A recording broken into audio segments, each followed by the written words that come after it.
नमस्कार विद्यार्थियों, मैं रतनलाल शास्त्री आपका अपने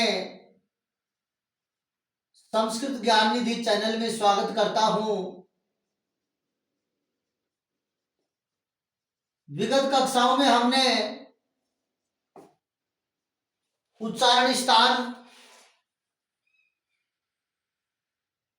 की कक्षा में उच्चारण के 8 स्थानों का वर्णन किया।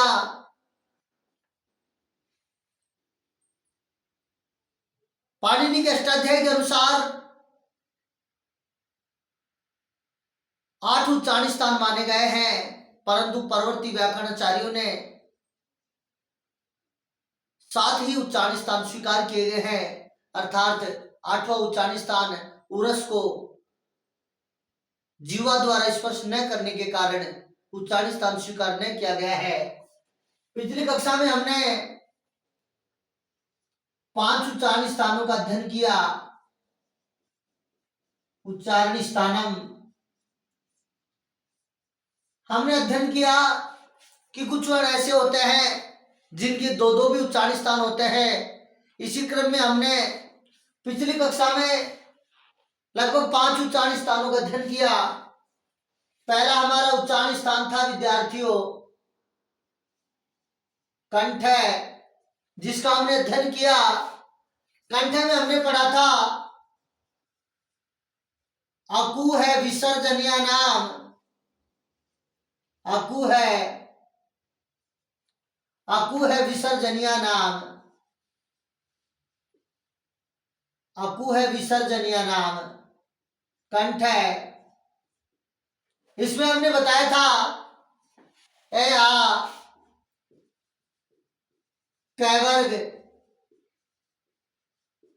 ए आ कैवर्ग है और विसर्ग का उच्चारण स्थान कंठ होता है, और विसर्ग का उच्चारण स्थान कंठ होता है, का उच्चारण स्थान कंठ होता है। और कंठ से बोले जाने वाले वर्णों को कंठे कहते हैं, और कंठ से जो बोले जाते हैं वो विद्यार्थियों उनको कंठे कहते हैं। जो कंठ से बोले जाते हैं कंठे कहलाते हैं।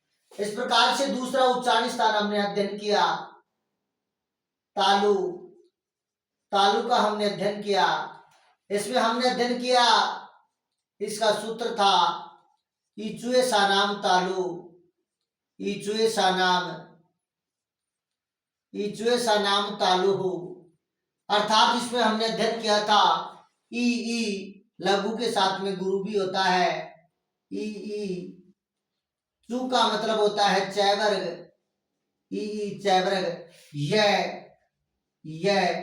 यकार और श और श का उच्चारण स्थान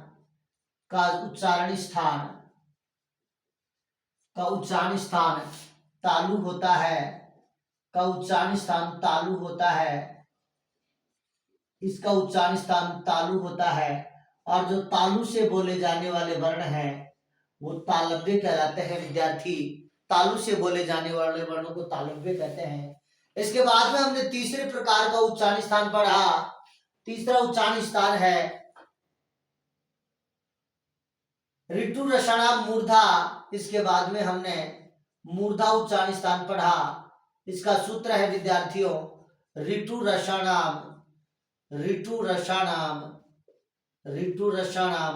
मूर्धा, अर्थात इसमें हमने अध्ययन किया था री लघु और दीर्घ दोनों री टैवर्ग रकार श और श का उच्चारण स्थान और श का उच्चारण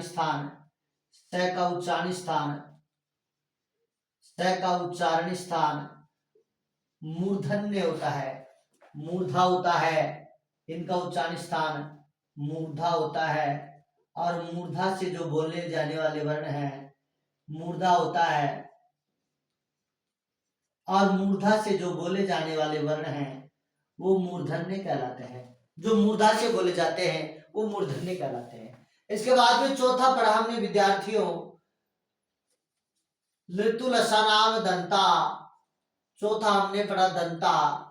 यह है, इसका सूत्र है ऋतुलसानाम ऋतुलसानाम ऋतुलसानाम दंताः।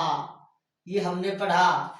ऋतुलसानाम दंता में बताया लृ लृ तू का मतलब है तैवर्ग तैवर्ग ल श ल और श ल और श का उच्चारण स्थान और श का उच्चारण स्थान दंता होता है दंताः। और श का उच्चारण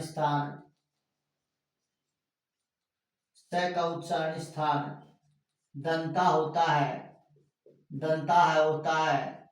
और दंता से उच्चारित वर्णों को दंते कहते हैं विद्यार्थियों। और दंता से उच्चारित वर्णों को दंते कहते हैं।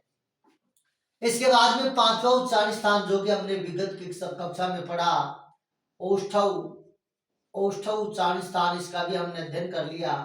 उपदमानिया नाम ओष्ठो उपदमानिया नाम ओष्ठव उपदमानिया नाम ओष्ठव अर्थात इसमें पढ़ा हमने उ लघु दीर्घ उपधमानीय उपधमानीय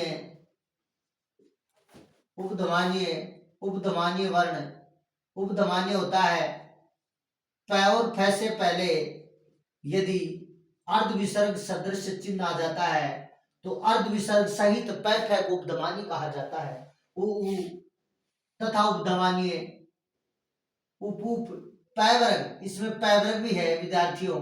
पैवर्ग यहाँ लिख देते हैं पैवर्ग। और पैवर्ग का उच्चारण स्थान ओष्ठव होता है का उच्चारण स्थान ओष्ठव होता है उच्चारण स्थान ओष्ठव होता है औष्ठव औष्ठव औष्ठव होता है ओष्ठव होता है। और ओष्ठव से उच्चारित जो वर्ण है वो औष्ठ्य कहलाते हैं। औष्ठव से जो उच्चारित वर्ण है विद्यार्थियों वो औष्ठ्य कहलाते हैं। इसका हमने यहाँ तक सम्यक अध्ययन किया था। इसमें ये और बात रहेगी हमारी तालु से स का उच्चारण होने के कारण इस स को हम तालव्य स कहते हैं, ऐसा हमने पढ़ लिया था। मूर्धा से इसका उच्चारण होने के कारण इसको मूर्धन्य स बोलते हैं, इसको मूर्धन्य स बोलते हैं। और दांत से इसका उच्चारण होने के कारण इसको हम दंते स कहते हैं, इनको हम दंते स कहते हैं। ये तीन प्रकार के स की हमारी संज्ञा हुई। छठा है हमारा विद्यार्थियों यमंगणना नाम नासिका चेती। यमंगणना नाम यमंगणना नाम नासिका चेती। यमंगणना नाम नासिका चेती। यमंगणना नाम नासिका चेती। चेती में गुण संदेह विद्यार्थियों चैती, अर्थात ये कह रहा है कि यह, इसमें देखो ध्यान देंगे यह मैं गण और न का उच्चारण स्थान नासिका होता है। अर्थात हम लिख सकते हैं यह मैं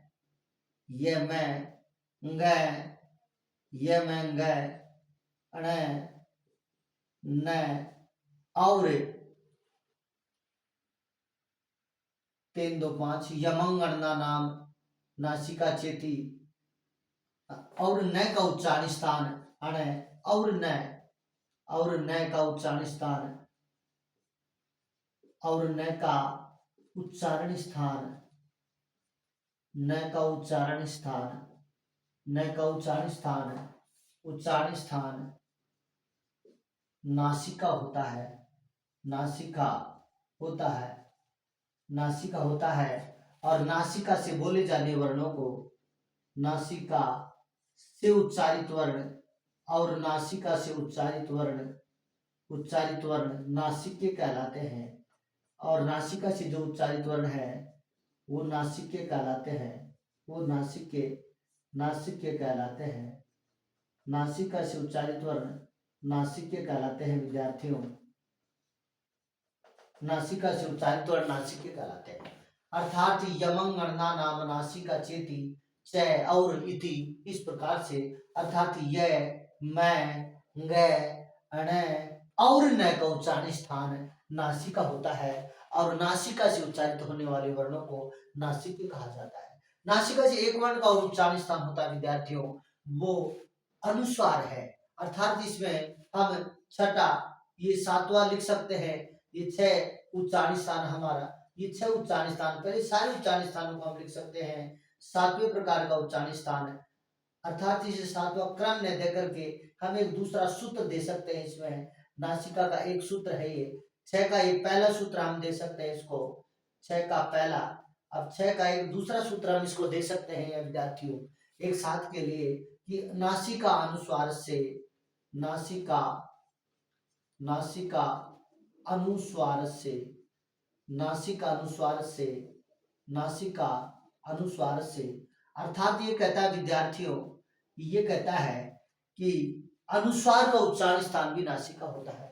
नासिका अनुस्वार, नासिका का उच्चारण स्थान अनुस्वार से, अनुस्वार से अनुस्वार का उच्चारण स्थान भी क्या होता है नासिका।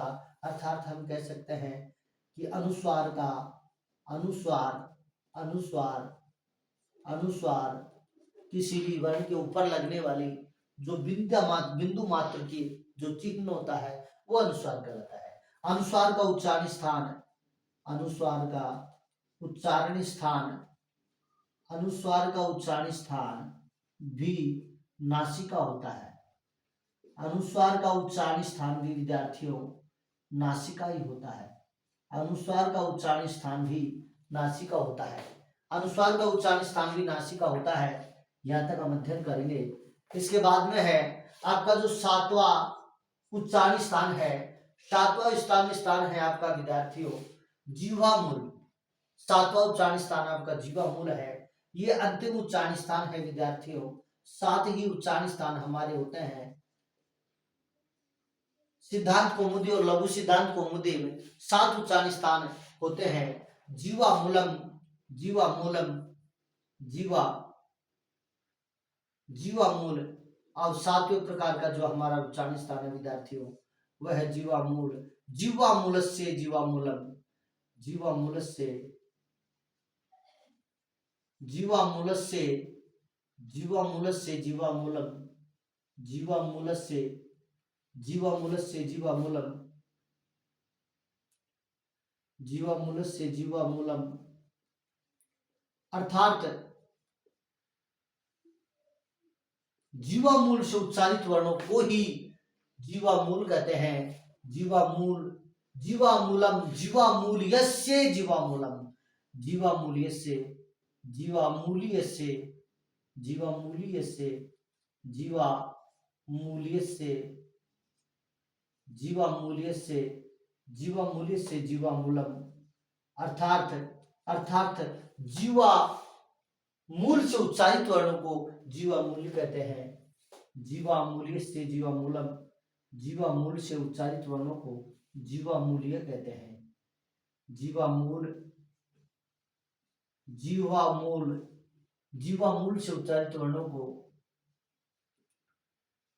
जीवा मूल से,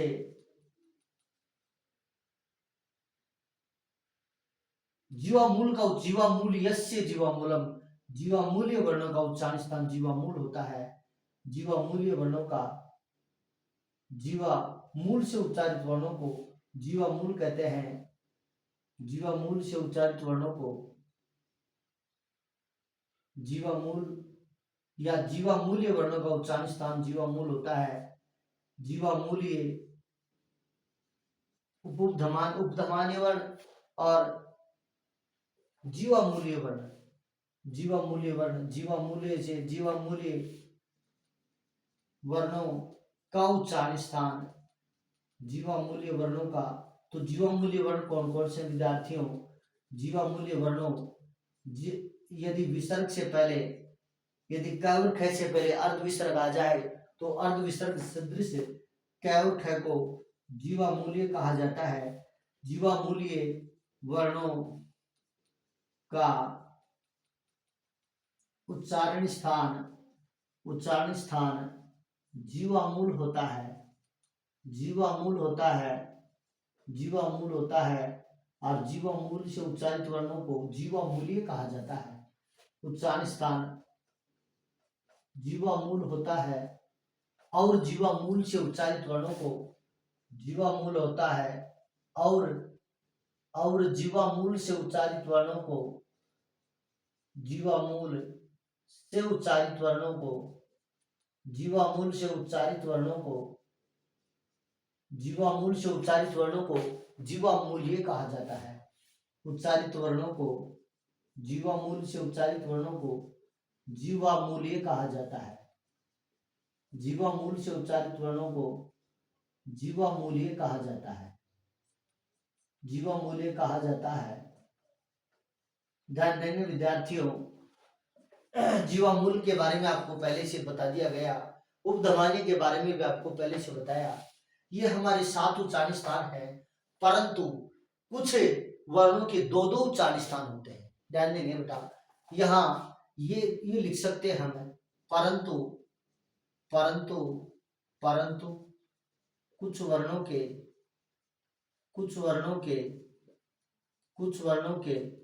2-2 उच्चारण स्थान होते हैं। कुछ वर्णों के 2-2 उच्चारण स्थान होते हैं, परंतु कुछ वर्णों के 2-2 उच्चारण स्थान होते हैं। उस आधार पर हम यहाँ पुनः उसके लिए अलग से एक सूत्र में यहाँ सूत्र बनाया हुआ है पाणिनि व्याकरण में, उसका हम विस्तृत अध्ययन करेंगे विद्यार्थियों। जो परंतु कुछ वर्ण ऐसे होते हैं जिनके 2-2 उच्चारण स्थान होते हैं, वो कौन कौन से हैं विद्यार्थियों, वो लिखेंगे। वो पहले नंबर डाल लेंगे 2-2 उच्चारण स्थान वाले, अर्थात यह 8वां नहीं, उच्चारण स्थान तो 7 ही होते हैं। सूत्र संख्या डाल सकते हैं आप, तो ये पहला ही लिखेंगे हम, और पहले में लिखेंगे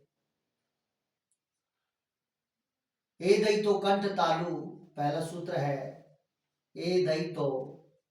ए दई कंठ तालु। ए दई कंठ तालु। ए दई कंठ तालु। इसका अर्थ क्या है विद्यार्थियों, देखेंगे ध्यान से। ये है, ये कह रहा है एत, ये कह रहा है एत, फिर इसमें संधि है, विच्छेद होगा ऐत, एत ऐत ओ कंठ तालु, अर्थात ए ऐ। एत का मतलब ए, ऐ का मतलब ऐ। ए और ऐ का उच्चारण स्थान कंठ तालु होता है, अर्थात ए एकार, एकार एकार एकार का मतलब है ए, और एकार, और ऐकार, ऐकार का मतलब है ऐ का उच्चारण स्थान ऐकार ए, और ऐकार ऐ का उच्चारण स्थान, ऐ का उच्चारण स्थान कंठ तालु होता है। कंठ तालु होता है, कंठ तालु होता है। और जो कंठ तालु से उच्चारित वर्ण होते हैं उनको कंठ तालव्य वर्ण कहा जाता है। जो कंठ तालु से, अर्थात दोनों इसमें कंठ और तालु क्यों है विद्यार्थियों, क्योंकि ए का निर्माण है ए प्लस ए से होता है, और ए का उच्चारण स्थान कंठ होता है, ए का उच्चारण स्थान कंठ होता है, और ये ए और ई से होता है। उच्चारण सामान्यतः ए और ई से होता है, और ई का जो उच्चारण स्थान है वो तालु होता है। इस प्रकार से ये कंठ तालु हो गया। अब इसके बाद में जो आई होता है विद्यार्थियों, वो कैसे होता है, ए और उसके बाद में वही ए, इन दोनों के उच्चारण स्थान से आपका वही कंठ तालु हो गया।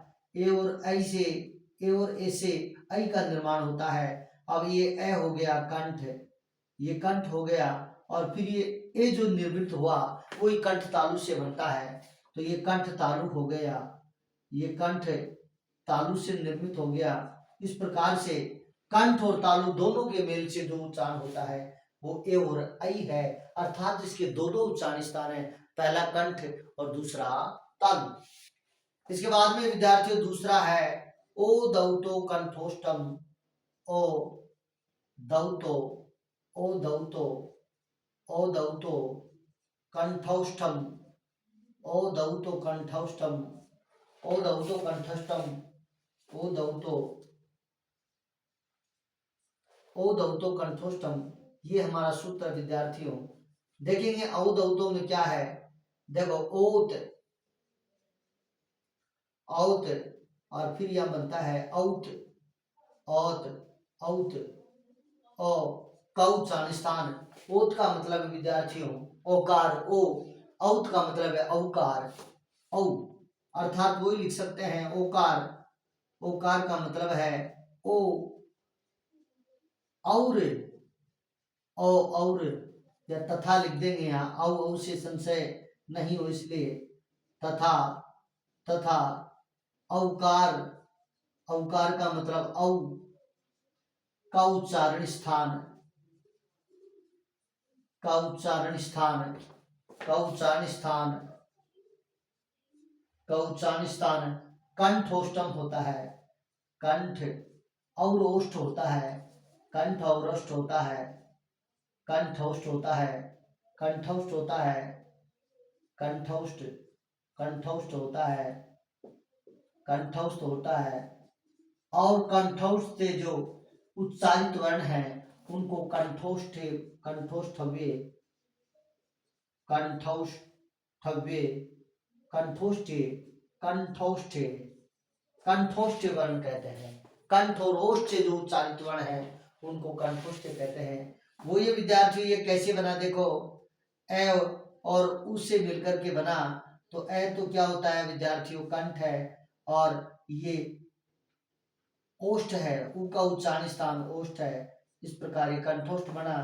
और ऐसे ही अवकार है विद्यार्थियों, अवकार, अवकार का भी वही है विद्यार्थियों ए और ओ, तो उसी प्रकार से ये कंठ हो गया विद्यार्थियों, और ये कंठ और ओष्ठ हो गया। इस प्रकार से कंठ और ओष्ठ उच्चारित वर्ण हो गए ये। इसके बाद में तीसरे प्रकार का हमारा दो वर्णों से, दो उच्चारण स्थानों से बोले जाने वाला वर्ण है आपका वकार से, वकार अर्थात वकार से दंतोष्ठम, वकार से, वकार से दंतौष्ठम, वकार से दंतौष्ठम, वकार से दंतोष्ठम।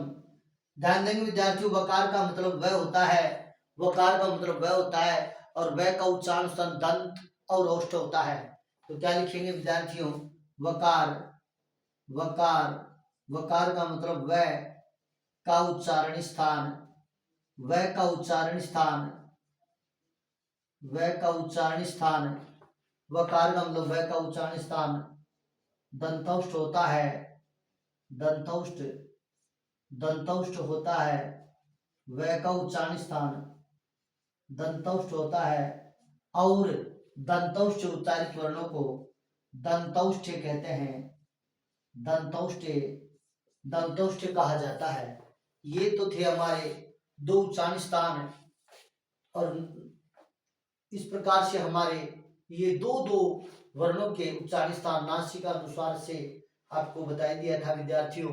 ये उच्चारण स्थान हमारे हैं, लेकिन पुनः कुछ उच्चारण स्थान हमारी वर्णमाला में बच जाते हैं, उनके बारे में हमें संशय नहीं हो, इसके लिए कुछ नोट में करके लिख सकते हैं आप विद्यार्थियों, किस किस का उच्चारण स्थान क्या क्या होगा। ये हम इस प्रकार से लिख सकते हैं विद्यार्थियों कि जो यम वर्ण होते हैं, पाणिनि वर्णमाला में हमने यम वर्णों को पढ़ा, तो पाणिनि वर्णमाला में जो यम वर्ण होते हैं उन यम वर्णों में कौन कौन से क्या क्या होते हैं विद्यार्थियों, वो देखेंगे ध्यान से हम। यम वर्णों के उच्चारण स्थान कौन कौन से होते हैं विद्यार्थियों, तो ये देखेंगे यम वर्णों का उच्चारण स्थान नासिका होता है। तो नोट में पहला बिंदु लिखेंगे विद्यार्थियों, यम वर्णों, यम वर्णों का उच्चारण स्थान, यम वर्णों का उच्चारण स्थान नासिका होता है, यम वर्णों का उच्चारण स्थान नासिका होता है। ध्यान देंगे विद्यार्थियों, यम वर्णों का जो उच्चारण स्थान है वो नासिका होता है। और विसर्ग तथा अर्धविसर्ग दूसरा लिखेंगे, विसर्ग तथा अर्धविसर्ग, विसर्ग विसर्ग तथा अर्धविसर्ग जिस स्वर पर आश्रित होते हैं, विसर्ग तथा अर्धविसर्ग जिस स्वर पर आश्रित होता है, विसर्ग तथा अर्धविसर्ग, विसर्ग तथा अर्धविसर्ग, विसर्ग तथा अर्धविसर्ग, विसर्ग तथा अर्धविसर्ग जिस स्वर पर आश्रित होता है, विसर्ग तथा अर्धविसर्ग जिस स्वर पर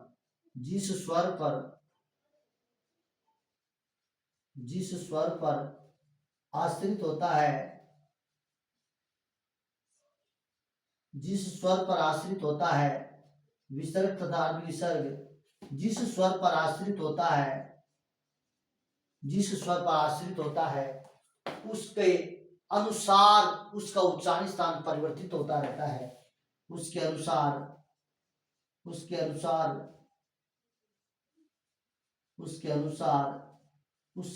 उच्चारण स्थान परिवर्तित होता रहता है। उसके अनुसार उसका उच्चारण स्थान परिवर्तित होता रहता है, उसके अनुसार उसका उच्चारण स्थान परिवर्तित होता रहता है। विद्यार्थी ध्यान दो, विसर्ग तथा अर्धविसर्ग जिस भी स्वर पर आश्रित होते हैं उसके अनुसार उसका उच्चारण स्थान परिवर्तित होता रहता है। जैसे कैसे लिख सकते हैं विद्यार्थियों,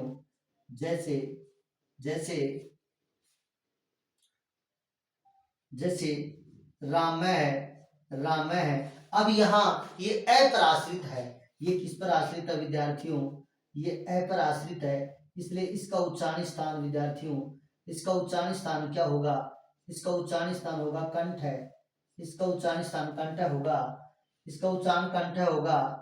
और जैसे दूसरा उदाहरण हम यदि देखें, दूसरा उदाहरण स्थान यदि हम देखें, जैसे हरि ही हमने लिखा, तो हरि ही में ये हमारे पास में ई में विसर्ग लगा हुआ है विद्यार्थियों, इसलिए इसका उच्चारण स्थान तालु हो गया। अब विसर्ग का उच्चारण स्थान तालु हो गया है, इस प्रकार से हमारे उच्चारण स्थान माने जाते हैं। तीसरे प्रकार का नोट हम लिख सकते हैं विद्यार्थियों, तीसरे प्रकार के नोट में लिख सकते हैं, एक उच्चारण स्थान वाले वर्ण और दो उच्चारण स्थान वाले वर्णों की संख्या लिख सकते हैं। एक उच्चारण वाले स्थान वाले वर्णों की संख्या 32 होती है विद्यार्थियों, एक उच्चारण स्थान वाले वर्णों की संख्या 32 होती है। एक उच्चारण स्थान वाले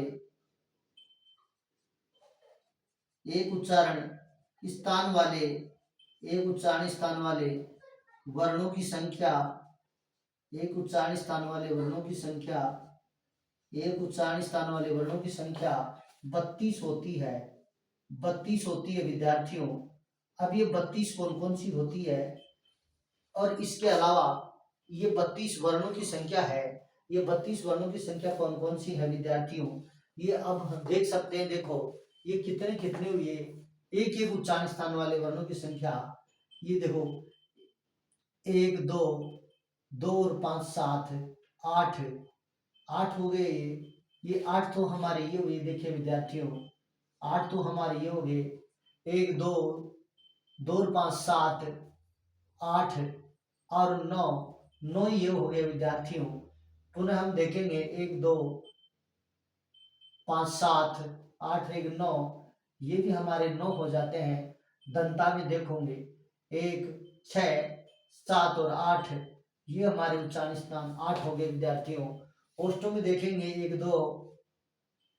2 और इसको 3 माना जाता है, 3 और 5 8 हो गए विद्यार्थियों। तो इस प्रकार से एक उच्चारण स्थान वाले, लेकिन यह ध्यान देंगे विद्यार्थियों, यह एक एक कम करेंगे हम, क्योंकि कैवर का जो पंचम वर्ण है उसके दो दो उच्चारण स्थान होते हैं, इसलिए हमारा और विसर्ग के उच्चारण स्थान बदलते रहते हैं। अब ये हम ये विसर्ग को भी माने तो ये हमारे उच्चारण 8 हो गए विद्यार्थियों, ये हमारे 8 हो गए, और ये भी 8 है हमारे, ये 7 उच्चारण स्थान है और ये 7 उच्चारण स्थान है। तो 8 दूनी 16, 8 या 24, 24 और 14 38, इतने नहीं होते हैं। देखो कैसे हुआ, उपधमानी वर्णों का उच्चारण स्थान है। ए आ कैवर्ग है और विसर्ग का परिवर्तित होता रहता है, इसलिए विद्यार्थियों 2 और 3, 2 और 3 8 हो गए, 5 और 3 8 हो गए, 8 तो हमारे ये हो गए विद्यार्थियों, लेकिन 5 में से कम कर देंगे हम, ये 7 उच्चारण स्थान हमारे रहे। तो न इसमें देखेंगे विद्यार्थी 2 और 4 6, 7 और 8, 8 उच्चारण स्थान हमारे यहाँ रहे, 8 ये रहे, 7 यहाँ रहे। इनमें देखेंगे विद्यार्थी 2 और 4 6, 7 और 8, 8 उच्चारण स्थान हमारे ये होते हैं। ये देखेंगे 4 1 5 6 और 7, 7 उच्चारण स्थान ये हुए, और हमारे 2 और 1 3 उच्चारण स्थानी, 3 और 4 7 उच्चारण स्थान हमारे ये होते हैं। तो 7 दूनी 14, 7 या 21, 21 और 16, 37 उच्चारण स्थान हमारे 32। ये विसर्ग अलग है इसमें विद्यार्थियों, विसर्ग उपधमानी और जीवा मूल को अलग माना जाता है, तो विसर्ग के लिए ये वर्णों में नहीं है। तो देखो 6 तो ये हो गया हमारे, और 8 ये हुए, 8 हुए 16, ये इस प्रकार से हमारे 32 उच्चारण स्थान होते हैं विद्यार्थियों। तो हम ये 32 उच्चारण स्थान तो होते हैं, एक एक 32 वर्णों की संख्या 32 होती है, और 32 ये अंग है, ये 2 होते हैं, अनुस्वार को अलग माना जाता है। तो यहाँ 4 और 1 5, 5 1 और 4 5 और 1 6, 6 7, 7 हो गए विद्यार्थियों, 7 के बाद में 7 4 11 12 13 वर्ण हो गए हमारे, 13 2 13 14 4 18 19 20 20 21 21 4 25 26 27 27 28 और 1 29 और 4 33, ये 33, इसमें इसको उपधमानियों को मिलाते हैं तो 32 वर्ण बिल्कुल सही। तो ये 32 होते हैं, 32 के अलावा 32 होते हैं, इनके अतिरिक्त इनके अतिरिक्त इनके अतिरिक्त इनके अतिरिक्त कौन कौन है विद्यार्थियों, इनके अतिरिक्त हमारे पास में विसर्ग उपधमानी जीवा मूल्य अनुस्वार, इनके अतिरिक्त विसर्ग इनके अतिरिक्त विसर्ग इनके अतिरिक्त विसर्ग अनुस्वार इनके अतिरिक्त विसर्ग अनुस्वार अनुस्वार जीवा मूल्य विसर्ग अनुस्वार जीवा मूल्य कैक है जीवा मूल्य विसर्ग से, ये जीवा मूल्य लिखेंगे विद्यार्थियों, जीवा मूल्य जीवा मूल्य जीवा मूल्य जीवा मूल्य तथा जीवा मूल्य तथा जीवा मूल्य तथा उपधमानीय जीवा मूल्य उपधमानीय अनुस्वार विसर्ग हो गया, अनुस्वार विसर्ग ये 3 और 4 36 वर्ण इस प्रकार हमारे बैठते हैं। जीवा मूल्य तथा उपधमानीय तथा उपधमानीय उपधमानीय उपधमानीय उपधमानीय उपधमानीय में आपके पै और ख आ जाते हैं। उपधमानीय इसके अतिरिक्त इनके अतिरिक्त उपधमानीय वर्णों के भी उपधमानीय के भी एक एक ही उच्चारण स्थान होते हैं, एक एक ही उच्चारण स्थान होते हैं, उच्चारण स्थान होते हैं। इस प्रकार से 2 उच्चारण स्थान वाले कुछ वर्ण हैं विद्यार्थियों, वो कौन से हैं? 2 उच्चारण स्थान वाले वर्ण 10 होते हैं हमारे विद्यार्थियों, 2 उच्चारण स्थान वाले वर्ण हैं हमारे पास में। 2 उच्चारण स्थान वाले देखोगे एक बार कितने होते हैं, गिनेंगे हम इनको। 2 उच्चारण स्थान वाले 2 उच्चारण स्थान वाले वर्णों की संख्या, दो दो उच्चारण स्थान वाले संख्याओं की संख्या 10 होते हैं। दो दो उच्चारण स्थान वाले वर्णों की संख्या, वर्णों की संख्या, वर्णों की संख्या बराबर 10 होती है। दो दो उच्चारण स्थान वाले वर्ण होते हैं, उनकी संख्या 10 होती है विद्यार्थियों। कौन कौन से होते हैं? जैसे जैसे कौन कौन से होते हैं? जैसे हो गए, जैसे पांचों हो गए, यमं गणना नाम, य, मैं, ग, अण, न, और क्या हो गया विद्यार्थियों? इसके बाद में व, ए, आई, औ। इस प्रकार से ये हमारे 10 हो गए। 1 2 3 4 5 6 7 8 9 10, ये 10 हमारे दो दो उच्चारण स्थान वाले वर्ण होते हैं। इस प्रकार से हमारे ये उच्चारण स्थान का हमने सम्यक अध्ययन किया विद्यार्थियों। ध्यान देंगे आप, यम वर्णों का उच्चारण स्थान नासिकाई होता है। विसर्ग तथा अर्ध विसर्ग जिस स्वर पर आश्रित होते हैं उसके अनुसार उसका उच्चारण स्थान परिवर्तित होता जाता है।